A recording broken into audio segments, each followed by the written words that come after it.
What's Next with Eric Wood. Our next guest is Taylor Lewan. And Taylor is a three-time Pro Bowl left tackle for the Tennessee Titans, heading into his 9th year in the NFL. He is the co-host of the Bussin With the Boys podcast, which is one of the top podcasts in the country. Get ready to enjoy some lineman to lineman talk, which you all have let me know in the past are some of your favorite conversations. If you haven't already, please do me a favor and go rate, review, and subscribe to the podcast wherever you tune in weekly. And also, if you haven't already, please go to Amazon and pre-order my book, Tackle What's Next. And the link to that is in the show notes. Thanks and enjoy. Taylor, welcome to the show, my brother. Buddy, thanks for having me, dude. And what an intro, by the way, too. Got the solid plugs in there. And the book, too, you can expect your boy out there to pre-order that thing, because I'm going to definitely listen to that. That's going to be awesome. Probably more of an audio deal for me. My word count per minute digesting isn't the best, but I will definitely pop that in the old stereo as I'm driving down the road. I can't wait to listen to it. I feel like podcast guys are more audio book guys. Maybe that's what draws us to the podcast scene, because we're more audio in nature. I'm going through the process right now, which is funny. So I do media work for a living now. I call football games. I have a podcast, and the publishing companies right now trying to figure out if I'm worthy to do the audio of my own book. And so I've had to send them like 2 audition tapes of me reading it. And they're like, can you send one more? We're still not sure. I'm like, it's my book. Get over it. Right. And also, too, it's not like you have a voice like mine where it's like, okay, he sounds a little like young, or like maybe hasn't gone through puberty yet. You got a nice bravado about you when you speak. So it's not like, and you speak clearly, you speak well. I don't think that'll be an issue. Now, if you can grab like a McConaughey or something like that, maybe more of a draw, like an all right type of guy, that might be a pull too. But I don't know. I had no idea that would even be a thing. Like, you'd have to even do anything for your book. That's wild. Like, I feel like you could just say, I'm doing that, and then be like, oh, okay, fine. I know it. That's what I thought too, but I guess they know better than me. Speaking of McConaughey, have you listened to his book, Green Lights? No, but I need to, because to be honest with you, I'm a huge fan. And I know like some people for whatever reason like aren't, but I don't know if you were like this when you played, but like since like I've discovered YouTube motivational videos, it's something I'm always into, always listening to. And McConaughey did this commencement speech. We might have talked about it when you were on the pod, of like the 11 things to go through life about, and the way he spoke, how he spoke about them. And he's got the cool guy vibe. Like, he's a guy you're like, I want to be a little bit more like him a little bit when you see him do stuff. No doubt. He's a dude that I really think has, in a very unique way, has it all together. Yes, he does. And his book is awesome, but listening to him tell the stories, and it's basically his life story.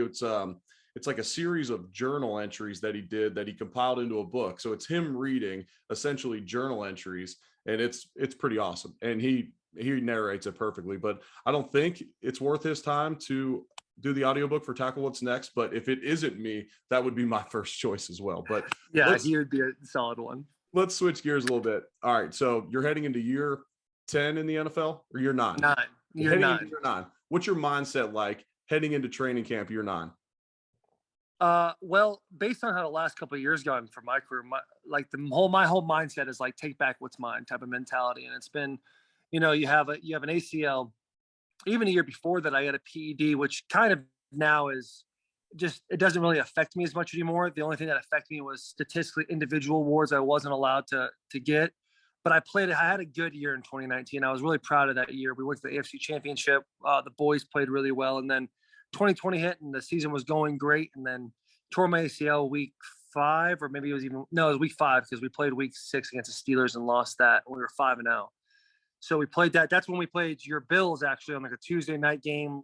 Everything got moved around a bunch, and it ended up going in our favor by a long shot. But that was one of those games where we were either going to blow you guys out or you were going to blow us out type of thing. It was a shit show. I don't know if I'm allowed to curse on this thing, but yeah, you're fine.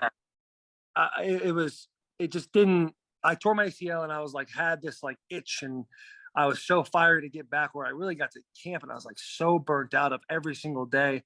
And even that, like, I mean, you've had injuries, you've gone through a lot of stuff. When you come back from a serious injury like that, especially for a big guy, it takes a little bit to get more comfortable. And so the first 8 weeks, especially that week 1 for me, was just obviously borderline worth saying embarrassing. And then the second half of the season, I was more proud of it and can kind of put my name behind and be a little more proud of that. But my big concern this offseason, or my big focus, was getting my conditioning back, because a lot of guys, I think for offensive linemen, it's a definitely a look past skill set that a lot of guys don't like to acquire. But for me, conditioning is not just something to check a box on. Conditioning is a weapon for me. Right. Like I'm a taller linear tackle, and so I'm not squatting 700 pounds. Like I need to conditioning for two reasons. One, when the fourth quarter comes, you're mine.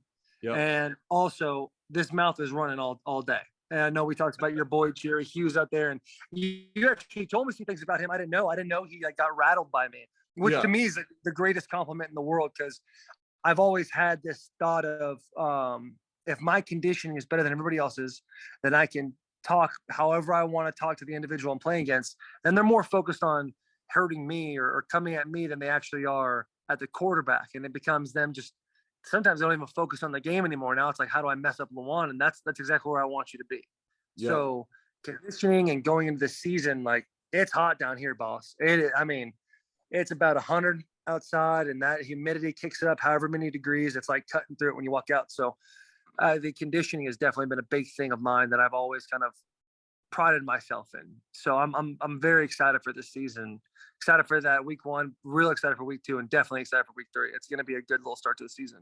Yeah, that's awesome. And I love how you talked about your conditioning as a weapon. And I always felt the exact same way. I was a taller center. I played at like 310, but it was a stretch to get to 310 for weigh-ins on Fridays for me. That was a big meal on Thursday nights. I was the opposite of many O linemen in the league. I was trying to put on weight for our Friday weigh-in, so the GM still thought I was truly 310 pounds. But for me, I was the exact same way. I'm going to wear you out, and, I'm going to get through the first few quarters. And then, like I said, like you said, when it's hot, when it's tough for them, then you can put up a highlight reel. Because when you're playing against the best of the best, it's hard to ever have a highlight reel block until you get them feeling a little sorry for themselves. Maybe it's hot as hell down in Miami. Maybe it's frigid up in Buffalo, and they start to feel sorry for themselves a little bit. Well, that's when I can truly turn it on. And you talked about coming off that ACL. That's no fun. I did the ACL. Coming off of that next year, I felt terrible. I was getting my knee drained most weeks. And I reached out to I was talking to my agent about it one time, and he said, well, when Wes Welker did it, it took him 18 months to feel good. And I was like, well, you know what? I'm about on pace for that. And you know what? I don't feel as bad knowing that it took other guys that long to feel good, but I didn't feel like myself early on in my 4th year coming off that ACL. And then I want to touch on the trash talking real quick. So for me, trash talking was a ton of fun early in my career, especially when I was playing guard and I didn't have to make all the calls and be like super focused at the line of scrimmage, like getting everyone on the same page. But it definitely wears you out because your intensity level is getting up. And then I figured out late in my career, it's like some guys, you talk trash to them and you can get them out of their game. And other guys, especially when we stunk in Buffalo and it's a Sunday at 1 game, it's cold out. Like they might sleepwalk through the game unless I start talking trash to them. And then I don't want to wake them up. And so it was kind of that balance of like, all right, I got to know who I'm going against. And if this dude's chilling, I'm not about to cut block him. I'm not about to give him a little something after the whistle. I'm not going to start talking trash to him because that might just fire him up here. What a crazy concept that is too. Because I think a lot of guys, like a lot of kids that are in Buffalo that have followed you for a long time that want to play offensive lineman in the NFL, they think like, it's all gas, no brakes all the time with a lot of dudes. And the reality of it is a lot of dudes in the NFL aren't like that. Right. A lot of guys kind of just are really talented and they don't put a lot of effort in if they don't have to. And it's just a crazy thought. Remember being in high school, looking at even college players and being like, man, those guys are the best or the greatest. They probably go hard every single day. And then you get to college and you're like, some of these dudes just don't care. Right. And you get to the NFL and you're playing, it's like, yo, it's Sunday. And we're playing a football game and y'all just are acting like you don't care. And it's crazy. And that's like one thing, like football, I think every human being who's ever played football has had a love-hate type of thing with it. Cause it's like, you love it when you're winning, then you hate it when you're losing, and you hate to lose more than you love to win. And so it's always just like this battle of like your own ego and the game never letting you really have everything you want to have. And then I always made it a point in my head, like the minute I start getting complacent is when you start thinking about hanging it up and being like, I'm not gonna insult my legacy. And I'm also not going to insult the game. Cause that's for me, like effort, talking trash and being in shape are like everything. It's literally everything. Guys go to these D-line gurus, these LaCharles Bentley type cats. And then it's not a shot at LaCharles Bentley. He's just like the number one dude, in my opinion, who like Right. does stuff really, really well. For me, it's like you can get all the detail and all the steps and everything in camp. You're going to get all those reps and you're going to be just fine. Like focus on getting stronger, getting leaner, and running your face off. You do those three things, you're going to have yourself a nice little camp. You might start off a little rusty, technique and all that, but you're going to get the season, you're going to feel damn good. Yeah, and some guys need that. Some guys need to be surrounded by guys that are going to push them. They need to go pay a bunch of money, so they put their money where their mouth is, and they're invested financially, so then they feel like they have to work out throughout the offseason. I wasn't that way. I could go train at the University of Louisville. I'd see another guy in Louisville for some workouts, and that got me ready for camp. And then the one thing about going to see a LaCharles Bentley or whoever it is, well, they're teaching you how they feel like you should play offensive line. Well, I saw a lot of guys have to break some habits that they spent all offseason trying to acquire these habits. And then they get to training camp, and that's not the set the coach wants. That's not the stance the coach wants. That's not the footwork. So then they're trying to unlearn things that they spent all offseason trying to acquire. And so to me, I felt like that was kind of counterproductive at times, but some guys need it. Yeah, I agree with that. And I also think it depends on what offense you're in too, because a lot of guys, especially the O-line gurus that are like out there in the world, not necessarily affiliated with a team or even a college team, are teaching the classic big base, duck walking up to the linebacker side things. That's not at all our offense. Our offense is literally sprinting off the ball, running. You don't have a base. You're kind of just flying by the seat of your pants as you go, and hopefully your landmark's good enough type vibes, which is extremely hard to teach and practice. Like you have to go and do those types of things. Now, when you talk about one thing, I don't know how you felt about this, but when it comes to stances and where your hand should be, where your feet should be, how far apart, like unless, in my personal opinion, unless you as a player are like showing like your stance is obviously too wide where you step under yourself, Right. going like cut somebody off, or your like hips aren't turning the right way, then you would change that. I always felt weird about a coach telling me to change my stance. If, hey, I'm getting out of my stance just fine. It might look a little goofy sometimes, but like this is comfortable. Like the first guy that comes to mind from like a goofy stance look is Joe Thomas on third down. That's exactly what I was going to say. He's got the shot put stance, and you're like, what the hell is this guy doing? But he got himself in the right position every single time. And then it's a chess game from then on out. And we talked about that on Bussin' With the Boys is, your sets and how those look, and you can't do the same thing every single time, but you also can't switch it up so much to where you're just throwing dirt at the wall and seeing what sticks. Right.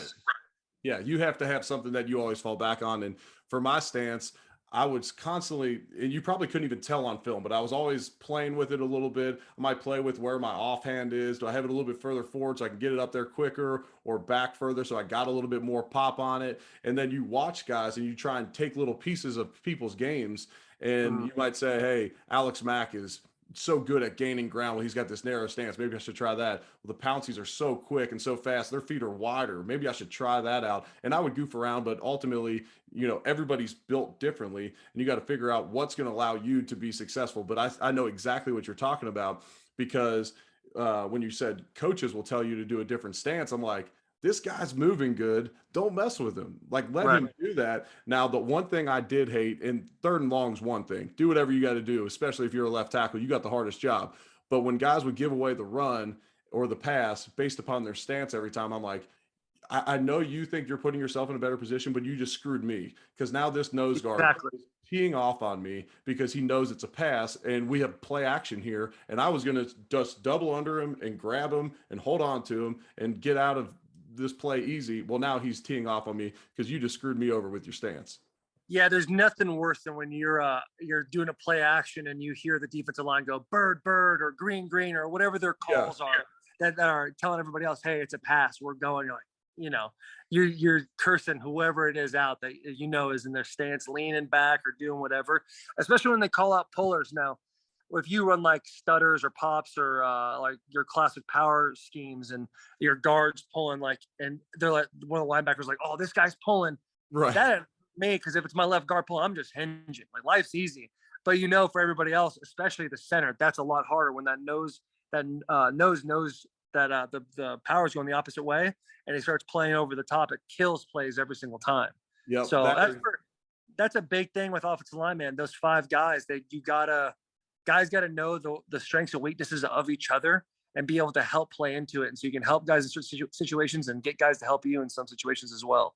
Yep, you're exactly right. And earlier you were talking about ego and the balance of hating to lose or loving to win. And you're a cerebral type of guy. Like I see you as someone who's extremely thoughtful. You enter the league as a first round draft pick in Tennessee. Like, did you feel a bunch of pressure on yourself at the time coming in as a first round draft pick and kind of being the cornerstone that they're going to build their offensive line around? I got super lucky from that aspect. I got lucky and not lucky in a couple of ways, but looking back on it is a positive. Is when I got drafted in the first round, there were a lot of question marks over people's heads. Like, why are we drafting this guy? We have Michael Ruse, who's been here. It was him going into his 10th year. He's a stud. He's a guy that reminds me of a Joe Thomas, like where he's very consistent, played with his technique that just worked for him and was always going to give you a solid performance game in and game out. And with in free agency, they just got Michael Orr, Blindside guy, the movie, the whole thing. And so they had two tackles. They're like, why are we taking a left tackle and at the 11th overall pick? So for me, the first 3-4 games, I didn't have to do nothing but play like tight end. Now, my biggest fear was Michael Orr going down and me having to play right tackle. Because let me tell you right now, if I ever play right tackle, it's over. Like I got no shot. I'm a one-trick pony. They say the more you can do in the league, I say the more you can do, the less you get paid. Like you need to be good.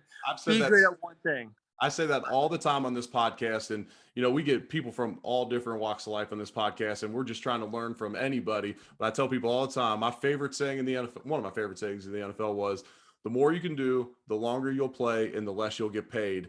But that translates to so many things in life. Like if you're great in sales, you're going to make a ton of money. If you're great in account, whatever it may be, you're going to likely make a bunch of money. But if you're pretty good in a bunch of things, you'll skate by in life, but you're likely not ever going to have a big hit financially. Right. Especially in the league when, all these cliche phrases, not for long is what NFL stands for. It's like, you got to get yours while you can. Yep. And so what's cool about these platforms, and Will and I have been super lucky to do this while we were playing, but even the guys that are like you who are now out of the league and transitioning and having your own platform to do things, it's cool to see perspective. Because back in the day, or even 5-6 years ago, before there were really podcasts out there, people would be in contract negotiations and people would be like, this guy's selfish, he should take less, he should do this. And it's like, listen, even the cap in general, like if there's money to be had. If a team really wants you, then they'll take this guy and restructure him into a signing bonus. He doesn't lose any money, he actually gets more money up front, and then that saves cap room here and there. And there's 1,000 financial things you can do to keep a guy. So it's extremely important for guys to get theirs and be able to make sure that they're set. Because just like your situation, you have no idea when it's your last snap. When you were talking to us, telling us, yeah, I thought I was getting ready to go to the Pro Bowl. I'm in there. My wife's giving birth, and we're thinking to ourselves, how are we going to get a 25-day-old to a Pro Bowl? Right. And now all of a sudden you're getting a phone call saying, hey, you're done, boss. And it's like, then you don't sit there and go, well, at least I was selfless. It's like, listen, we're all trying to get ours and play hard. But and on the flip side of that, here's what bugs me the most about football players is when you get paid and then you start slacking off. Right. It's like, don't be that guy.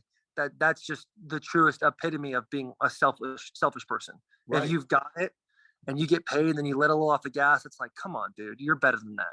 Yep. And that's human nature to want to do that. And so you got to be so careful about who you pay as an organization, because you have to understand, is he only playing hard because it's his contract year? I get asked in speaking engagements all the time, who's the toughest guy you ever had to block? And I say, a bunch of nose guards that were going into their contract year, these big 350-pound guys that for one season went super hard. And, you could run a laundry list of names, but we would sit there breaking down defensive linemen throughout the week. We're like, man, this dude's getting it. We're like, checking him out. Someone Google him. Is he on a contract year? Yep, sure is. And so that's where you got to be super careful as an organization who you pay. And I always felt like, to me personally, okay, the Bills reward me with 2 contract extensions. Like, I want them to get a great return on investment. Like, I am going to be a kind of be the model of what they want to see and who they pay. But I saw so many guys in Buffalo get paid. And, we're trying to get guys to come into the organization at a time where we weren't very good. The Bills as an organization didn't have a strong name. Our owner was about to die. And, you go pay a Mario Williams and make him the highest paid defensive player in football at the time. Well, why doesn't Houston want to re-sign him? Like, there might be something there. And then he Right. comes in and not the hardest worker, I'll say that. Yeah, but what a stud, right? If he wanted to turn it on anytime, you look at him here like, damn, and then he opens his mouth and he sounds like me, and you're like, oh, okay, like you don't really sound like that dude. You know what I'm saying? Right. That's so true. And my first Pro Bowl, 2016, I was with Alejandro. No, that was the next year, but I was with David DeCastro, and he just got paid, and he was saying he's like, these next 5 years are gonna be the hardest years of my life, my NFL career. And I was like, why? He's like, because for whatever reason, we all have a why. We all have a reason why we play the game and why we love it and what motivates us when the things get really hard, when it's extra hot out and you feel like this day doesn't count for much in camp. And some of those guys, it's getting paid. And to an extent, we all have that feeling of like, I need to take care of my future family, my family Right. now, everybody. And when you get it, I didn't understand at the time because I didn't have my new contract. But when you do get a new big contract, it's like, there is a feeling of like there's a pressure off you. It's like, okay, I did it. I did what I set out to do from a financial standpoint. I'm going to be okay there now. And so if you don't have a good foundation of what your why is, then you might crumble that right then and there. You might not have the good foundation that's going to allow you to keep scratching, keep moving towards a legacy type of build or something like that. Yeah, you're exactly right. And connecting to your why, that's so valuable for so many people on a day-to-day basis. I feel like connecting to your why in the morning, each and every day, is something that can drive you to always kind of make your what's next in life your best yet, what we always talk about on this podcast. When you think about where you sit right now, and your why can change. Like I'm assuming, I'm going to make this assumption, your why now is different having two little girls and being married. Like I'm assuming now that you've gotten paid and you're financially secure, yes, there can always be more money made, but I'm assuming, has your why changed throughout your career? Yeah, it is, because for me as a father, like the biggest thing I'm worried about, especially growing up with not a lot of money and now having quote unquote a lot of money and seeing other kids who grew up with a lot of money in high school kind of be shitheads for lack of a better words. Like they didn't know the value of like hard work and all that. My biggest fear for my children is not having good work ethic and understanding like, a dollar earned feels a whole lot better when you've earned it. And so how am I as a human being going to go and not play as hard, not work as hard, and then go tell my kids 10, 15 years from now, hey, listen, you need to go and do X, Y, and Z. And they're not gonna, but they could turn the film and be like, were you going hard against this team in 2018? Were you doing that? It's like, it's kind of like this own, accountability that like, I think not just football players, but all athletes play. Like we all tell ourselves this story. And I think a perfect, like you always tell yourself something to add a chip on your shoulder. Like Steph Curry, when they won the NBA finals, he goes, no one thought we would be here. And it's like, hey, Steph, whatever you got to tell yourself, because you've been there like what, 7 of the last 9 times, some crazy number. And it's like, we all live in a delusion, which I think is a positive, to like allow us to be like, oh, they whoever they is doesn't think I can do this, doesn't think, think I've lost a step or whatever. And you play that in your head where like, that's the stuff that allows your why to change, that chip on your shoulder to keep you invigorated and keep you going. Yep, that makes a ton of sense there. All right, so at this point of your career, you're where so many rookies heading into the NFL, so many young guys in the league want to get to. And so you looked up the older guys. You talked about Roos earlier on the podcast, but you're in that role, that mentor role now. So you're about to head into training camp. What's your top advice to rookies when they see Taylor and they say, man, you've made Pro Bowls, you've been the leader of this team and all that. What advice are you giving them transitioning into their first year? I would say as a rookie, just find someone that you think does it right and follow everything they do. Yep. That's like the number one. That's like the easiest cop out answer for that. Cause like, I'm a guy that as soon as I get out of practice, if I have media, I go do media. As soon as I'm doing media, it's sauna for 15, then it's 3 minutes in the cold, then it's back in the sauna for another 15. So and you're always like playing this game of staying ahead of the chains as far as recovery goes. And I don't know about you when you're at Louisville, but when I was at Michigan, it was like practice, play football on Saturdays, and you're boozing Saturday night and getting after it. And like, Right. it was kind of just like, do whatever you want. I didn't live, there's no cold tub. Like there was a cold tub, but I'm not getting in no damn cold tub. Like that's ridiculous. And then as you get in the league, you're like, okay, there's 17 games now. And then there's playoffs. And then there's all this. So it's like, how do you train and keep your body at a peak performance and not feeling groggy ever? And that's for me what it was. Is Ruse is a guy that was, he was so efficient and took care of his stuff. There was no downtime or drag or lull in anything he did. So I would watch from afar and watch what he would do. Now he wasn't a big recovery guy, but everything he did was super efficient. So it seemed like he wasn't doing very much when actually he was getting more done than guys who were staring at their phones all day. So all I would do is if like we had a rookie from Ohio State, trash school, but happy he's on the team. He's going to come in, and I hope he picks a guy, even if it's not me. Let's go. You see a Jeffrey Simmons or even like a Tannehill or a Derrick Henry. I'm going to go do what these guys do. And then as I'm going through the process of NFL life, living this entire life, I'm going to figure out what works for me, what doesn't work for me, add things, move things, and then figure out your routine. Like at my point, being year 9 now, like I know exactly what I'm going to do every single day. There's no wavering on that. Like there's no there's no playing a game in your head of like where you're negotiating. Well, if I do this and I don't have to do this, it's like, no, you know what you have to do. Now just go and do it and move on. Like, and then it's fine. Right. Yep, exactly. And that's what I generally tell guys as well. Find someone that is doing where you want to be in life and go try and learn from them, emulate them. No, you don't have to be them specifically. You're not copying every single move they make, but find bits and pieces, find the veterans in whatever business you're in, whatever you want to be, whether it's health and fitness, find those people and go try and emulate what they do. That's my top advice for rookies as well. I'm glad we're aligned on that one. Do you have a goal amount of years that you want to play for? Like I know most guys come in the league, you're like, man, I just want to get to 10 years. I want to get to 10 years. Do you have that in your mind, or is it a year-to-year kind of evaluation for you? The thing that I've always said, even since I was in college, since I was in high school, I was like, I want to play football until I win.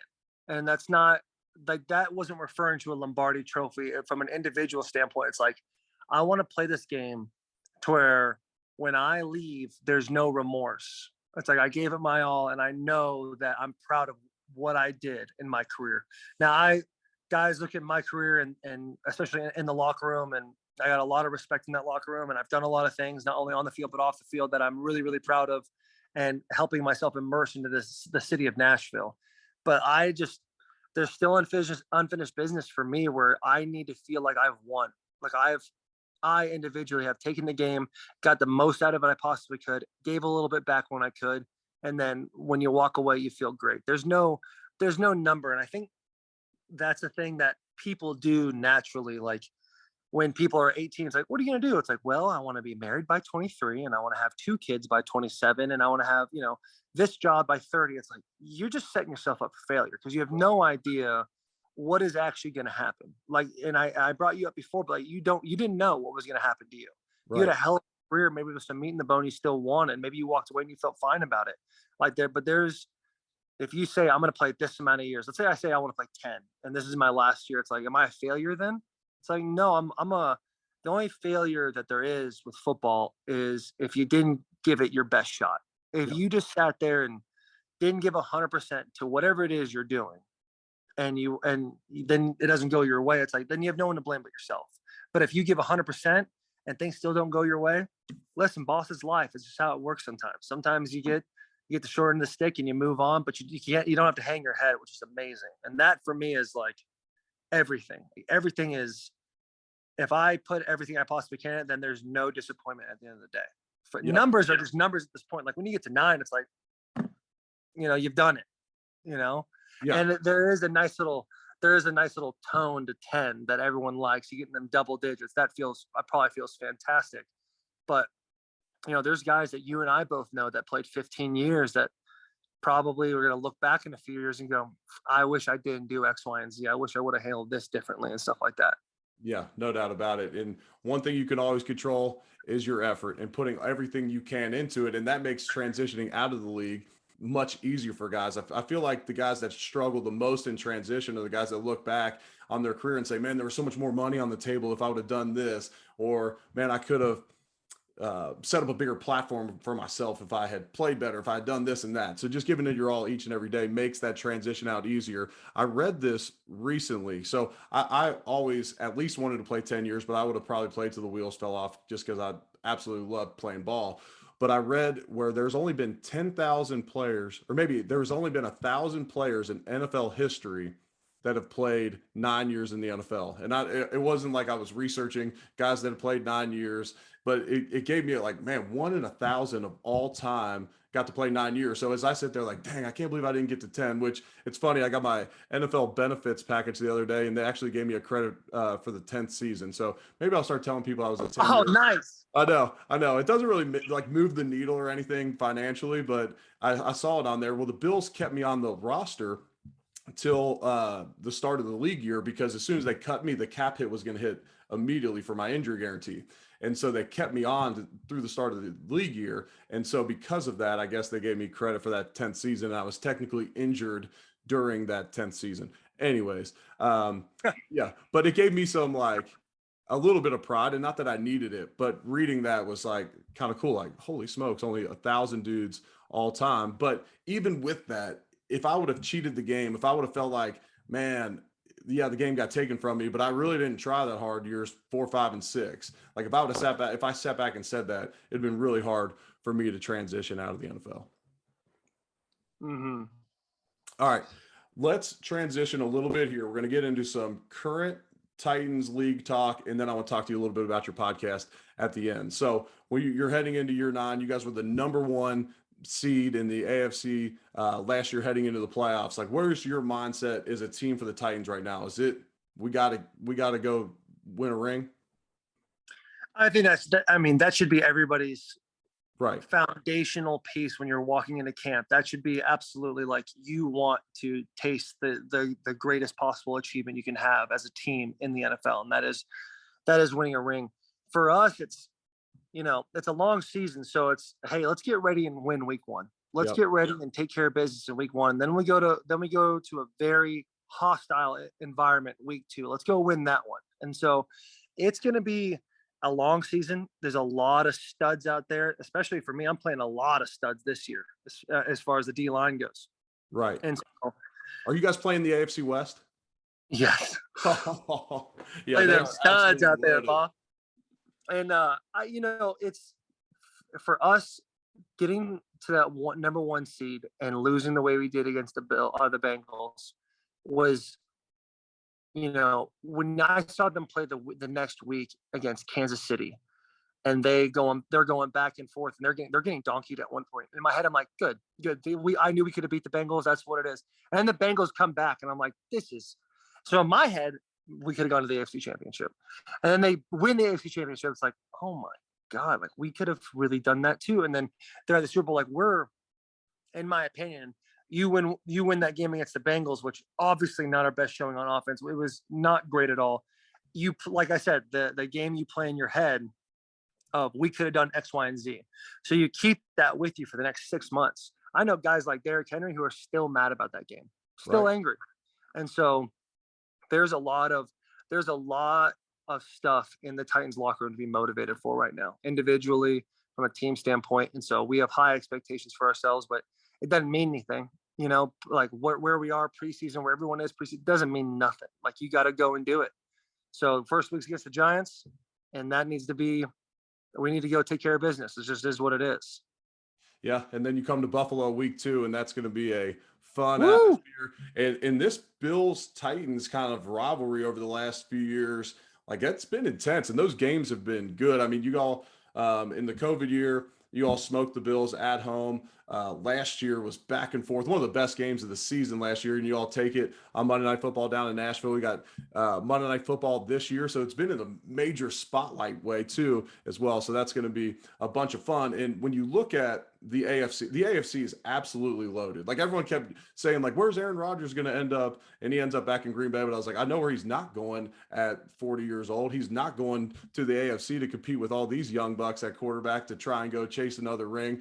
But so, like, in my opinion, when I'm looking around the AFC, there's so much, like, the Titans give the Bills fits because the defense is kind of built to stop a Kansas City, and then you guys run the ball at them with a 250-pound running back, which opens up the play action, and it's just tough for the Bills defense to stop. But to me, like, until, like, the Bengals beat Kansas City, but I still thought Kansas City was the better team. Like, and the Bills got knocked out by Kansas City. When you look around the AFC, like, who do you see as the biggest threat to the Titans?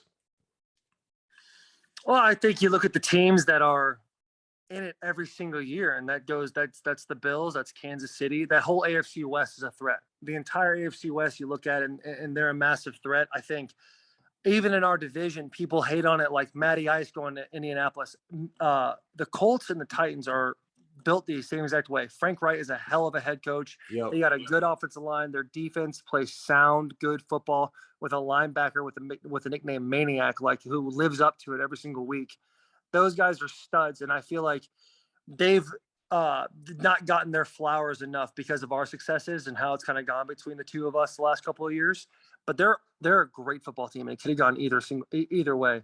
Houston, they have a lot of adversity to overcome and a lot of stuff, but they're still Houston, and they still have a chip on their shoulder when they play us because we were the Oilers, and then we went over it, and then the fan base is still backed behind it. And then even the Jags, I said this on Bussin' With the Boys, like, they're so close to being good. They're one good coach. They have players. Like, that's not an issue. You have talent on that roster. They just, if they have this coaching staff that's taken over, if they go and do what they seem like they are, they're going to be a good football team. Like, Trevor Lawrence is a stud. They got good defensive linemen. They have some good linebackers. Their offensive line's solid. Their running game is great. Like, they're built similarly as well. So it's, like, 4 or 5 years ago, the AFC really wasn't bad. It was all NFC. Yep. All NFC all the time. And it seems like it's kind of transition now. There's some stud NFC teams, don't get me wrong, but it just seems like everywhere you look, there's no easy pickings in the AFC. There's no, like, dub. Okay, that's a dub. It's like it's a dogfight every single year. And the NFL is built like that, right? When it was 16 games, the NFL is built to be an 8-8 season. Right. And every year you do well, you play better teams. And that's just how it is. So it's kind of a cliche political answer that's not going to get a lot of clicks on that one, but everyone's legit studs. I know it. And when you look around, you don't know how what's Joe Burrow like this year? Does he take the league by storm and just light it up? Well, then you got Cincinnati, does Lamar Jackson tear it up again in Baltimore? There's just so many good young quarterbacks, and, we're both O-linemen, but the quarterback's the most important position in all of professional sports. And so when you look at how many good quarterbacks there are in the AFC, and then because there's so many good quarterbacks, now you have to load up on edge rushers to try and get to them. And so there's just so much talent in the AFC right now. Right. It's going to be a bunch of fun this year. All right. So the Bills add 2 Titans to the roster in free agency. And without having any insider info on this, I believe when you get beat by a team a few years in a row, and a team's kind of got your number, you think, okay, well, what do they have that we don't? And there's some toughness in the trenches, especially amongst the offensive line and then interior D line. So they go out and get Daquan Jones, and they bring in Roger Saffold. What are the Bills getting in those 2 guys? Well, Daquan and I came in together in 2014. He is not only a great person, he's a hard worker too. He does an amazing job stopping the run. And don't get it twisted now. That man is slept on from a pass rushing standpoint. He can rush the passer. He's a big physical body that can also get a little twitchy, a little hip movement in him too, that is going to cause some fits for some people. I've always been a big fan of Daquan. He's an awesome dude, and also being with him since 2014, he's an all-time cat. I don't know how things went for him in Carolina last year, but I know he's happy to be a part of the Bills. Roger Saffold, we talked about this. He's probably the best run blocking guard I've ever seen. That man takes linebackers and absolutely just throws them into the bleachers. First one I think of is the first play against the Raiders in 2018 against Compton. That poor boy had no chance. He got hit so hard, and he hit the ground. And you know, when you kind of get laid out, you try to get up as fast as you can. Compton's still trying to get up, but the grass is still moving under him because he's still sliding on the ground. He lays dudes out. Now I know he just got in a car accident, right? Like he just got hurt his ribs while we were talking. He texted me, so I'll have to see how serious that is. But I hope he's all right. That boy he's an awesome dude. He's a great dude.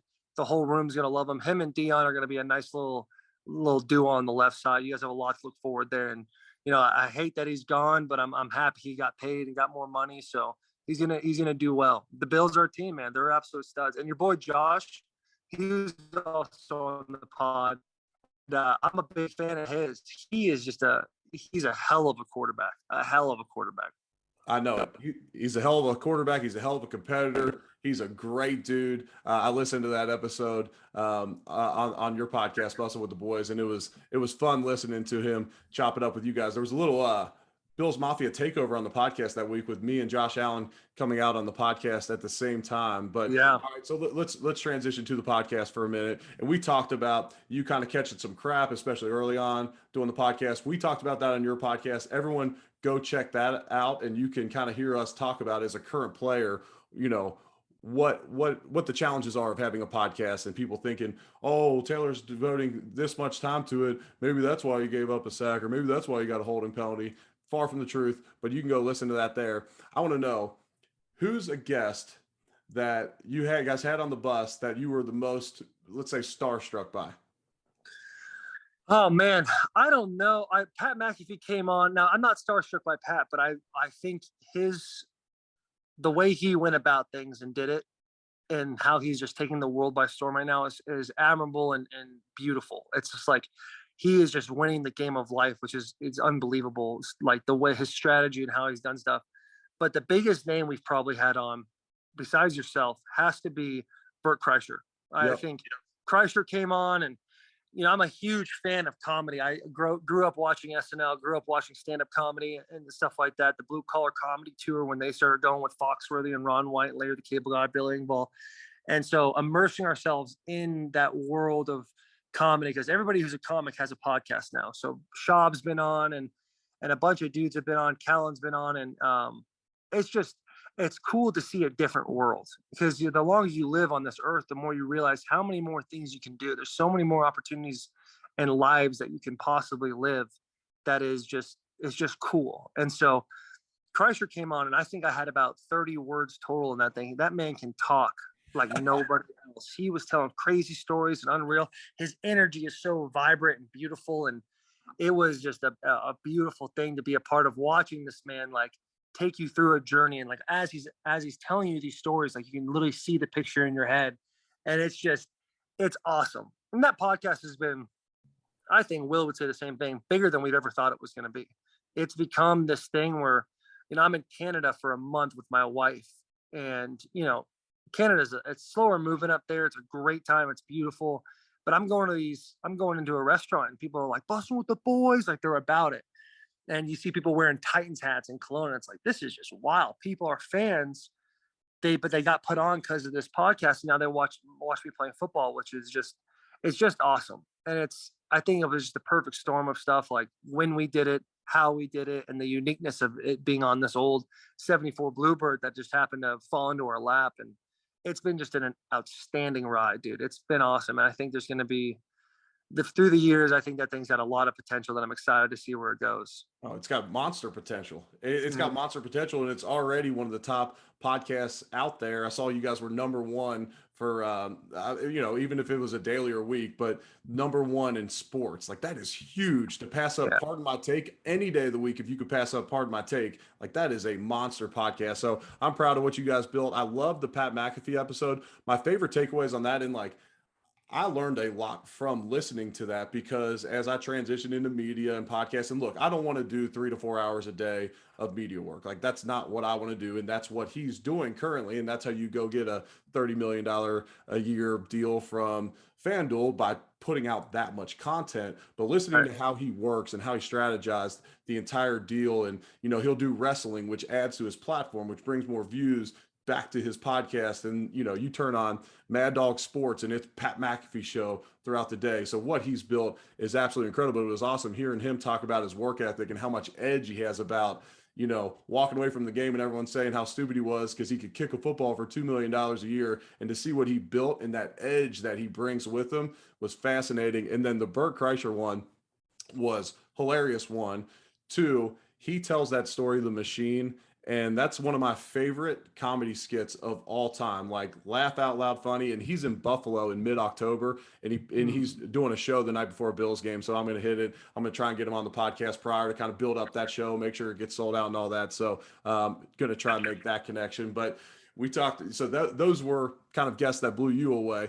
And I asked Compton this, and he said Joe Rogan. But for you, who would be a dream guest to get on the bus?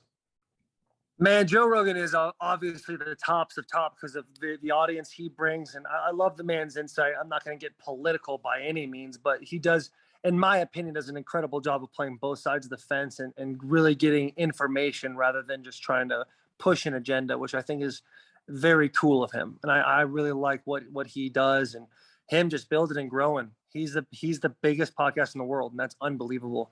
For me, man, I grew up like a little bit of I get this little punk kid, get out of my room mom vibes, and the dicky pants way down with the Vans and the three studded belt that goes all the way around the waist. Like, that was like my vibe. And so, my heroes growing up were like Travis Pastrana for Nitro Circus, who was one of the best freestyle motocross riders, if not the best of all time. Johnny Knoxville from Jackass. That whole crew are dudes that I just like completely look up to, have had looked up to since I was like, 10 years old when they started doing it, even in CKY when they were doing that. So I think, Joe's obviously a big one. You love The Rock. He's a big time dude, huge personality. And, but I think Johnny Knoxville for me would be just cool to sit in a room with him and talk to him and see all the things he's done. When you watch somebody on TV for your entire life and be able to sit down and have a conversation with them, to me, that's just as cool as it gets. Yeah. And, he's got some brilliance to him. So, you build a brand like Jackass, and you're literally calling yourself a jackass, and you're promoting a brand where you're acting like a jackass.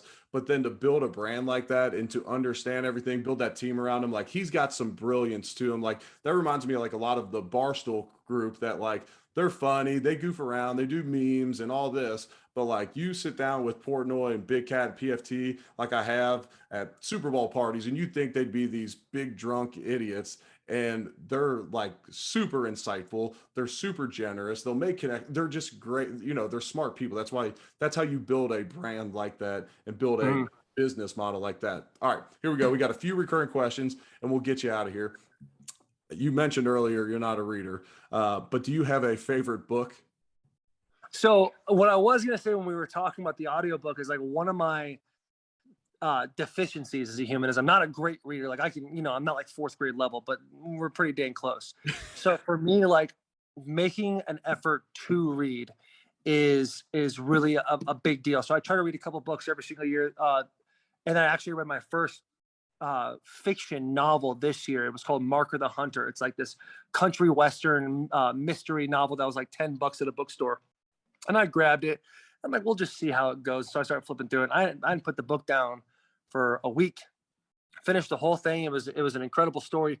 But for me, mostly what I read is like the self-help books, the motivational books, the how to understand how the human mind works and business and all that. Because to me, it's like I try to play life like a video game in the sense that, and that sounds a little cheesy, but like, when you play video games, you try to level up and you try to like get the better armor or the better this or whatever. And that's just what I'm trying to do for myself is like, how do I get more information into my brain to where I can become a more well-rounded individual? And I wasn't always like this, but there, you have kids and stuff and things change quite a bit. And so there's a book by Tim S. Grover called Winning. And Tim S. Grover is a stud. He was the, I guess, strength and conditioning life coach for Michael Jordan and Kobe Bryant and for Dwayne Wade. It's unbelievable.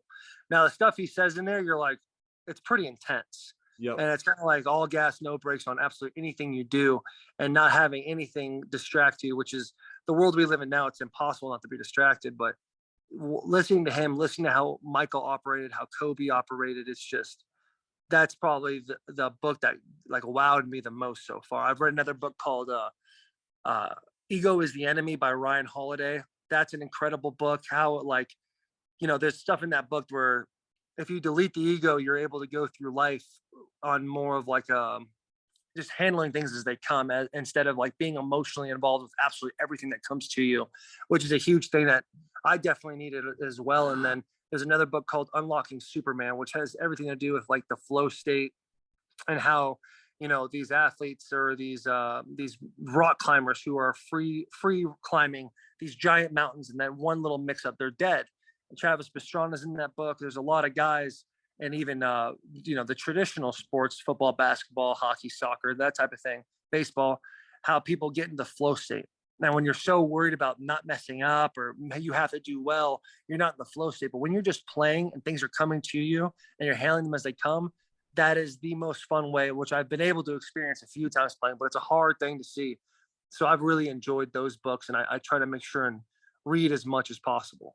Yep. And I'm the same way. We have a very similar mindset as when it comes to reading. Like, I'm trying to read things that I can implement in my life. If I can read, 10 to 15 pages of book every morning, then I'm going to knock out a bunch of books throughout the year. I'm going to acquire a bunch of knowledge, and I'm going to, like you said, keep leveling up in life and keep progressing in life outside of just sports or whatever. Maybe I'm gonna have to check out those last two books. I did love the book Winning as well. I've read all of his books, and they're super intense.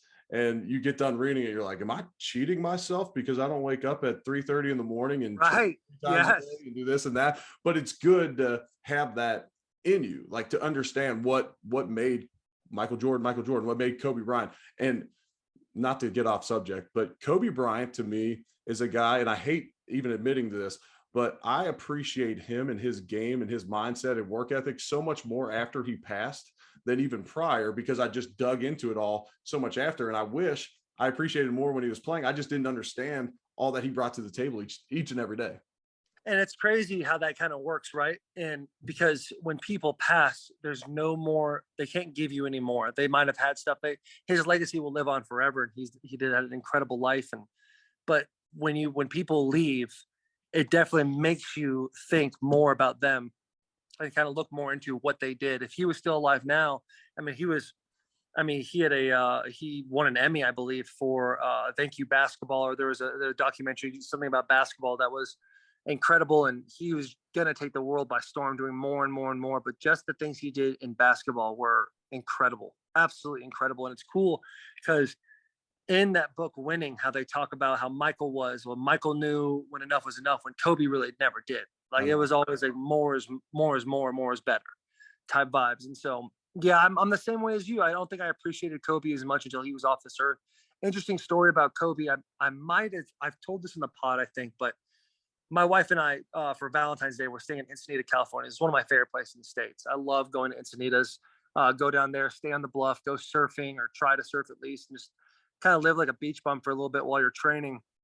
Well, there's Catalina Island, which is, not far at all. You can literally see the island from where we were staying, off in the distance in the water. And we took a helicopter flight from Carlsbad Airport, which is a small little airport, over to Catalina Island for like a Valentine's Day weekend. And the guy who was flying was incredible, dude. He was amazing. He was like being fun on the helicopter and talking to us. There was a whale, so he like cruises down to the whale, and we're like 10 feet above this thing, just watching it swim, just hovering above it. Takes us to Catalina. He's an incredible guy. Comes and picks us up, and on the way back, he's like, "Yeah, I do this. It's IEX Helicopters is what the company was that we used." He goes, "I do this a lot, but really, I'm Kobe Bryant's pilot. I take him everywhere on the helicopter." And I used to take him from, I believe it was Carlsbad, to games all the time because he had a house in Carlsbad. And when all that information came out of him passing away, you think to yourself, well, is that the same guy? And then the pictures came out, and it was the same guy. Wow. That was flying us that one day. And that guy, his impression was something that even before the whole Kobe thing happened, my wife and I would talk about, like, this guy was like, he was just an all-time dude.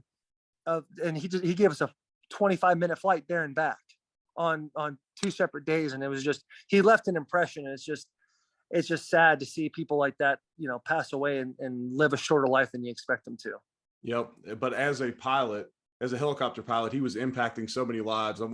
It'd be amazing to think about how many lives he impacted just by doing his job with some joy, some intention, and bringing his best to the table. And now we're talking about him on a podcast years later. It's amazing when you're intentional about your actions and your words, how much impact you can make, to where if you're lazy about it, if you're whatever, you're going to miss so many opportunities like that.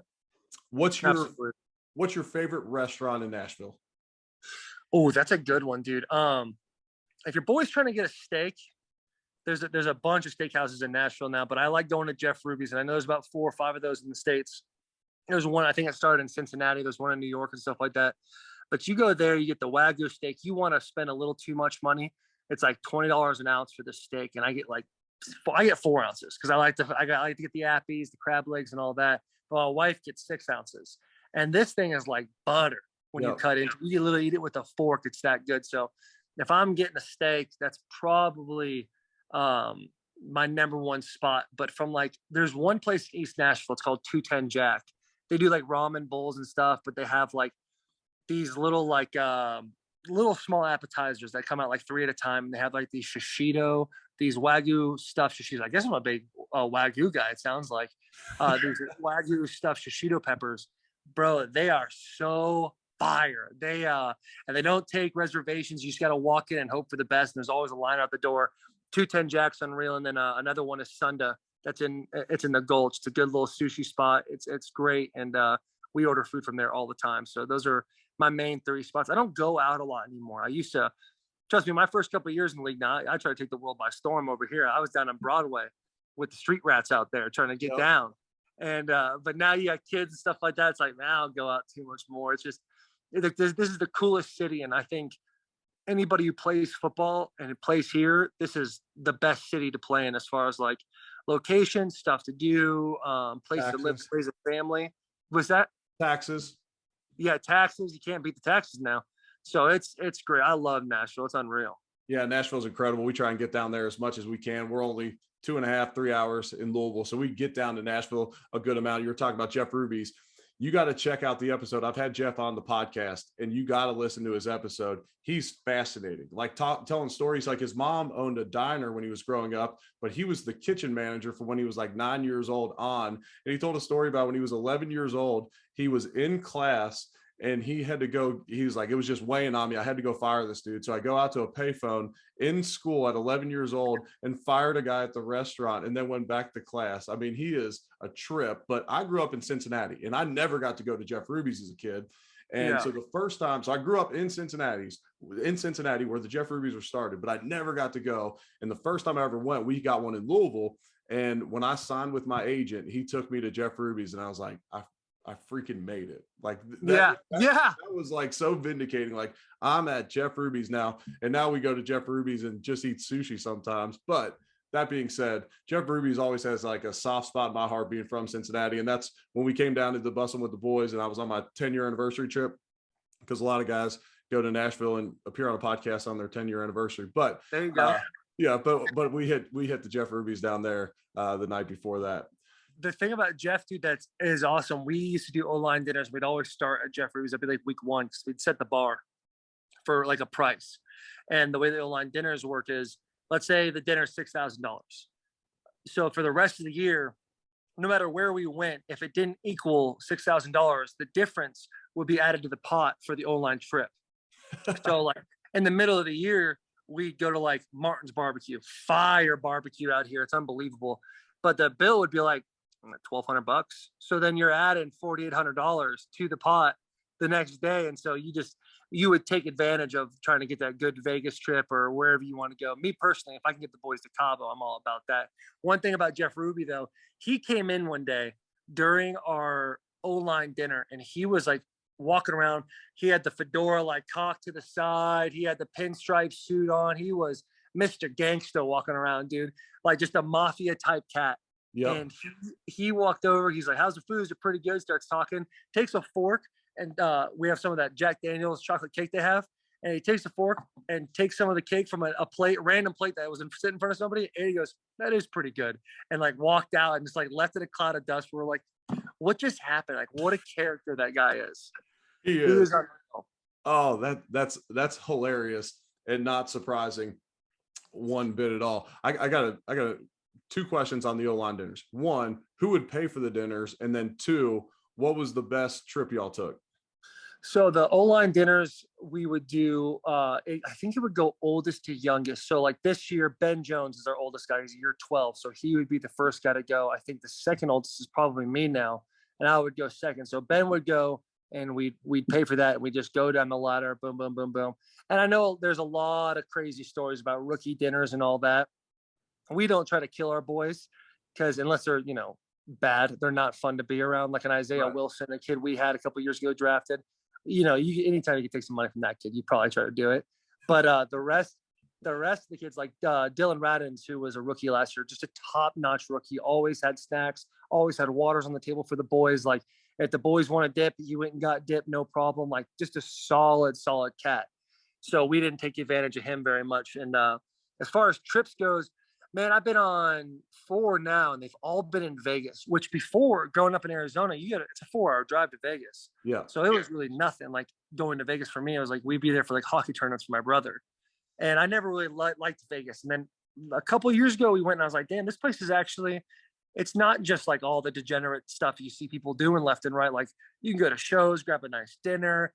Your boys became a little bit of a fan of gambling out there. It's a nice little deal. Not too much, but I do like the social game of craps, getting out there, rolling the dice. Your boy, Richie Incognito, actually took me and my wife to the first McGregor Diaz fight and taught me how to play craps. And I won like 10 grand. Nice. It was Now you're the hooked. first, yeah, the first and last time I made money in that game, but it was an absolute blast, man. They went to Miami 2 years ago, and that's when I tore my ACL. So I didn't make the trip, but they said that was a blast too. Yeah, we would always do Vegas for our O-line trip. And then I'm like, look, we have 10 fat guys rolling in. They charge us so much to get anywhere. Like, let's go down to Key West one time. And then we never went anywhere but Key West because we could go down there. It was hard to spend like $1,000 in a week, much less 10 grand on one night at a club where you can't even hear the person next to you talking, which is my biggest pet peeve because I get a couple cocktails in me. All I want to do is tell stories and cut up. Yeah. And then you go to a club and you're just standing there and you can't even talk to anybody. I'm like, all right, that was a waste. So we went down to Key West and never switched it back. Yeah, dude. Key West, I went there for the first time this year. Absolutely love it. It's got the tropical vibes. There's chickens everywhere for whatever reason. It's 4 miles long, 2 miles wide, and an absolute blast just to be there. I love Key West. Yeah, it's a cool spot. All right, last one for me. This is what's next with Eric Wood. What's next for Taylor Lewan? And I know we got training camp of the season coming up, so I'll ask this. So your what's next coming up is a grind of a season, and we talked a lot about that. What's one thing you're looking forward to at training camp and one thing you're dreading? What I'm looking forward to training camp is like going through a whole training camp. Last year, coming off the ACL, you didn't really practice very much. I didn't get a lot of reps in before going into the preseason, even week 1. So I'm excited just to practice. I'm excited to be in the grind of it, be sweaty, hurting with the boys, like doing everything everybody else is doing and dying while doing it. My least favorite thing is what I just said, dying during camp. It's hot. It's just an absolute brutal time. And it's not fun for anybody, but it's definitely a necessary evil in our world. Another thing I'm actually looking forward to is we have these cold tubs that sit outside right after practice, and we call it Cabo. So you finish practice, you go in the locker room, hey, boys, flight to Cabo is leaving in 5 minutes, and then all the boys get together and we go put some good music on. We sit around these giant tubs and just relax and hang out 10, 15 minutes, get the nice sun on us while we're getting our legs back under us. So that's like one of the small victories you get while you're in camp.